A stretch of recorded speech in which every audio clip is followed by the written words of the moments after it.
Whispers among the stars, the crystalline spires of New Harmony Station glittered against the backdrop of twin violet suns as Dr. Sora Chen stepped from the transport pod onto unfamiliar ground, first human to set foot on this section of the station, she whispered to herself, smoothing the wrinkles from her diplomatic uniform. No pressure. The corridor ahead shimmered with an iridescent light that seemed to pulse with its own consciousness. Dr. Chen, called a voice from the shadows. We've been expecting you. Commander Cooper emerged from a side passage, his stern features softened momentarily by what might have been amusement. The Citari delegation arrives in 20 minutes, he said. Our instructions are to brief you on protocol before then. Sora nodded, following Cooper through winding passages. Any advice for meeting the ambassador? Ambassador Aya is... Cooper hesitated, complex. He tapped his tablet, third in succession to the Citari High Council, decorated war strategist, and apparently the youngest ever appointed to diplomatic service. You're saying I should be intimidated? Sora remarked with a half-smile. Cooper's expression remained serious. I'm saying proceed with caution, he replied. The Citari aren't known for their warmth. The briefing room doors parted to reveal a circular chamber with viewing ports that framed the sprawling nebula beyond beautiful. Sora breathed. Focus, Doctor, Cooper warned. The Citari's biotechnological integration is unlike anything we've encountered. He projected a hologram displaying a tall, humanoid figure encased in what appeared to be a second skin of metallic purple armor. Ambassador Aya rarely appears without her ceremonial armor, he explained. Some say it's part of her biology now. Fascinating, Sora murmured, studying the hologram with professional interest. Is there anything beneath it? That's not a question you ask a Cetari, Cooper said sharply. Their protective layers are sacred. Before Sora could respond, the station's alert system chimed, Cetari shuttle approaching Docking Bay 3. The walk to the reception hall was brisk and tense, with Cooper reviewing final protocols in hurried whispers. Remember, no direct questions about personal matters, no physical contact, and absolutely no inquiries about their integration technology. When they arrived, the Citari delegation was already present, their tall forms standing in perfect formation around a central figure whose armor gleamed with a deep purple luminescence that seemed to capture and release light with each breath. Ambassador Aya, Cooper announced with a formal bow. May I present Dr. Sora Chen, xenobiological specialist and Earth's diplomatic envoy. Sora stepped forward. Mimicking Cooper's bow, Ambassador, she said. It's an honor to... You study life forms, Aya interrupted. Her voice melodic despite its metallic undertone. Yet you've never encountered mine. The ambassador moved closer, her armor shifting like liquid metal across her form. Does my appearance unsettle you, Dr. Chen? Sora met the alien's gaze, violet eyes visible through a narrow visor. No, she answered honestly. It intrigues me. Something flickered in those violet depths. Surprise, perhaps. Most humans find us. Aya paused. Intimidating. Most humans haven't dedicated their lives to understanding new forms of life, Sora replied with a small smile. Aya tilted her head, the armor around her neck reconfiguring smoothly. Perhaps you'll prove more interesting than anticipated, she said. I look forward to our discussions. She turned to address Cooper. Shall we commence with the ceremonial exchange? As formalities proceeded, Sora couldn't help but notice how the ambassador's gaze continued to find her across the room, studying her with what seemed like curious interest. She's watching you, Cooper muttered under his breath. Is that unusual? Sora asked quietly. Cooper's expression was grim. Extremely, he replied. The Cetari ambassador doesn't typically show interest in anything beyond the diplomatic objective. Sora felt a flutter of anticipation in her chest. Then I guess I should prepare for an interesting assignment. The diplomatic danced 3 days into negotiations. Sora found herself once again facing Ambassador Aya across the polished obsidian table. Your proposal lacks sufficient protection for Cetari interests in the Rylex asteroid belt, Aya stated, her armor shifting subtly with each word. We cannot agree to these terms. Sora suppressed a sigh. With respect, Ambassador, she countered. Earth has offered unprecedented access to our terraforming technology in exchange for mining rights to just 15% of the belt. The other diplomats exchanged tense glances as Aya rose from her seat, her armor catching the light in hypnotic patterns. Perhaps we should continue this discussion in a less formal setting, she suggested. Dr. Chen, would you accompany me to the observation deck? Cooper shot Sora a warning look, but she nodded. Of course. Ambassador. As they walked side by side through the station's curved corridors, Sora noticed how other beings stepped aside, their expressions a mixture of awe and fear as Aya passed. They're afraid of you, she observed quietly. Fear has its uses in diplomacy, Aya replied, as does mystery. The observation deck was mercifully empty, its transparent dome offering an unobstructed view of the swirling cosmic dust clouds beyond the station. Beautiful, isn't it? Aya murmured, moving to stand before the panorama. Breathtaking, Sora agreed, though her eyes were drawn to the way Aya's armor seemed to ripple in response to the changing light. May I ask you something personal, Ambassador? Aya turned, her visor retracting slightly to reveal more of her violet eyes. You wish to know about my armor, she stated, rather than asked. Cooper warned me not to inquire, Sora admitted with a small smile. Commander Cooper follows protocol, Aya replied, but sometimes understanding requires stepping beyond established boundaries. She extended her arm, the armor flowing like liquid. It is called Satyrillium, a biometal that bonds with our physiology. Sora's scientific curiosity ignited. It's alive?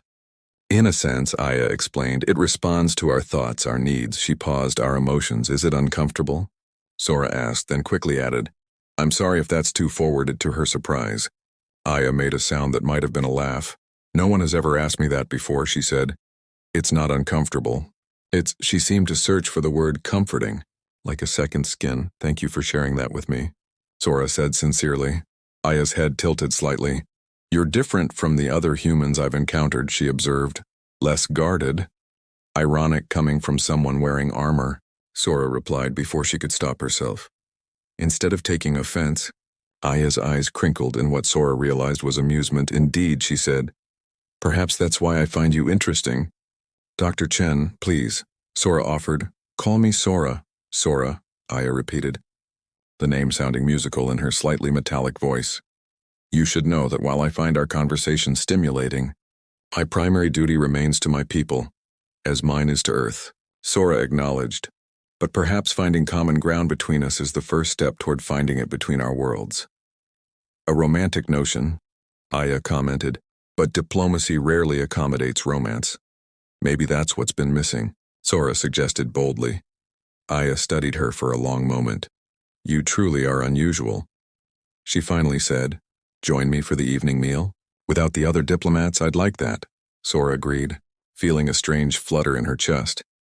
Later that evening in Aya's private quarters, Sora discovered a side of the ambassador hidden from public view. These are beautiful, she exclaimed, examining the collection of crystalline sculptures that adorned the space. Art is one of the few universals I've found across species, Aya said, her armor configured more loosely in the privacy of her quarters. It speaks when words fail.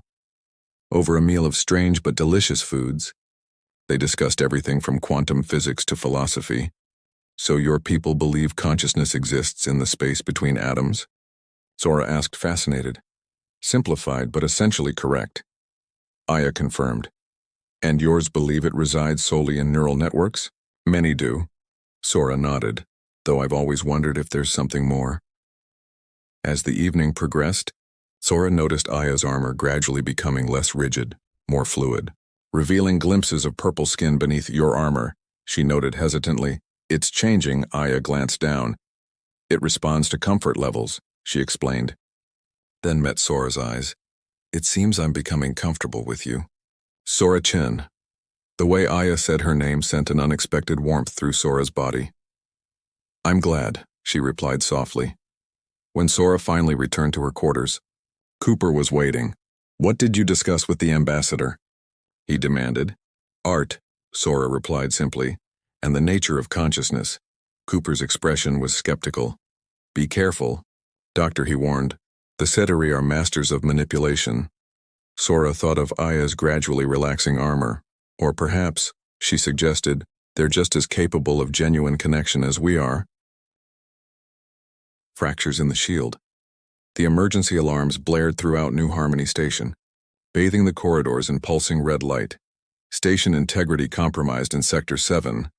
The automated system announced, "All personnel evacuate immediately." Sora sprinted down the hallway, nearly colliding with panicked diplomats heading toward the escape pods. "What's happening?" she asked a passing technician. "Micrometeoroid strike," he shouted over his shoulder. "Breached the hull near the Centauri quarters." Sora's heart lurched. "The Centauri quarters?" Without hesitation, she turned and ran in the opposite direction, ignoring Cooper's distant shouts to follow evacuation protocol. The closer she got to Sector 7, the more chaotic the scene became.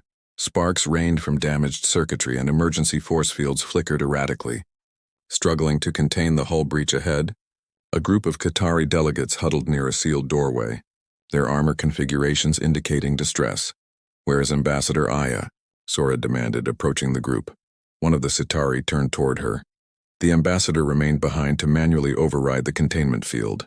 They explained the controls were damaged in the impact. Sora glanced at the sealed door. "She's in there, alone?" "It was her decision," the delegate replied. "Our armor provides some protection against vacuum, but not indefinitely." Without further discussion, Sora moved to the door's manual override panel and began bypassing the safety protocols. "What are you doing?" The Centauri demanded. "The compartment is decompressing. I'm going in after her," Sora replied, not looking up from her work. "That would be suicide for a human," the delegate warned. Sora activated her emergency oxygen implant. "Then it's a good thing I'm stubborn." The door slid open just enough for her to slip through before sealing behind her. The scene inside was chaos. The outer hull had fractured, creating a spiderweb of cracks across the viewing window. Loose objects flew toward the breach where a shimmering emergency force field struggled to maintain integrity. Aya stood at the control panel, her armor fully engaged and glowing with effort as she physically held a damaged power coupling in place. "Sora?" Aya's voice crackled through her armor's communication system. "You shouldn't be here." "Neither should you," Sora replied, making her way carefully across the room. "What needs to be done?" "The main power coupling is failing," Aya explained. "I'm redirecting auxiliary power to the containment field, but I can't reach the secondary override." Sora followed Aya's gaze to a panel across the room. "I'll get it," she said, pushing off from a secured console. The air grew thinner as Sora worked. Her oxygen implant warning of depleting reserves. Her fingers grew numb as she rewired the circuit board. "Almost there," she gasped. When the panel finally illuminated, the force field stabilized with a surge of energy. Sora felt herself growing lightheaded as she drifted back toward Aya. "Did it work?" "Yes," Aya confirmed, reaching out to catch Sora as she began to float away. "But your oxygen levels are critical." Without hesitation, Aya pulled Sora close and pressed their foreheads together. Her armor flowed, creating a small enclosed space around both their heads. "Breathe," she instructed. Sora felt warm, oxygen-rich air filling her lungs. "Your armor," she whispered in astonishment. "It can filter and generate oxygen for short periods," Aya explained, her face now fully visible within their shared bubble. "Why did you come back for me?" "Couldn't let you have all the heroics to yourself," Sora replied with a weak smile. Something shifted in Aya's violet eyes. "You risked your life, so did you," Sora pointed out. "My position required it," Aya said softly. "You had no such obligation." "Some things transcend obligation," Sora replied, suddenly aware of how close they were, of the warmth radiating from Aya's exposed purple skin. The repair teams found them like that minutes later, foreheads pressed together within Aya's protective armor, breathing the same air. In the medical bay afterward, Cooper paced furiously. "You directly violated evacuation protocols," he reprimanded Sora. "Do you have any idea how serious that is?" "I couldn't leave her," Sora said simply, sitting on the edge of a diagnostic bed. Cooper stopped pacing. "This goes beyond diplomatic relations," he observed. "You've developed feelings for her." Sora didn't deny it. "Is that a problem?" "It's unprecedented," Cooper replied. "No human has ever," he struggled to find appropriate words, "formed an attachment with a Centauri." "Perhaps it's time for a precedent," Sora suggested. Before Cooper could respond, The medical bay doors opened and Aya entered. Her armor was configured differently than Sora had ever seen it, revealing more of her purple skin, particularly around her face and hands. Commander Cooper, she acknowledged. I need a moment with Dr. Chen. Cooper hesitated, then nodded stiffly. 5 minutes, he said before leaving. Aya approached, her armor shifting subtly. The repair crews have stabilized the hull breach, she reported.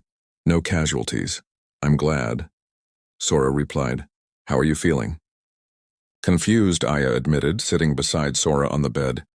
Among my people, sacrificing oneself for another outside family units is, she paused, not our way. And yet you shared your oxygen with me, Sora pointed out. Yes, Aya agreed, looking down at her hands where the armor had receded to reveal delicate purple fingers. That was not logical. Sora tentatively reached out, placing her hand next to Aya's without quite touching. Maybe some of the most important decisions never are. Slowly, deliberately, Aya moved her hand until their fingers brushed. In all my diplomatic missions, I have never encountered someone who, she hesitated, who made me question my foundations. Is that a good thing? Sora asked softly. I don't know. Aya admitted, her voice barely above a whisper. But I find myself wanting to discover the answer. The bridge between worlds. This relationship is a diplomatic crisis waiting to happen, Cooper insisted, pacing the conference room. The Ceteri High Council has expressed concerns about Ambassador Aya's compromised objectivity. Sora leaned against the viewport, watching distant ships drift through the nebula. And what does Earth say? That's why I'm here. A new voice announced. Dr. Alex Kai, Earth's senior diplomatic coordinator, entered with a stern expression. Dr. Chen, your involvement with the ambassador has created quite the stir.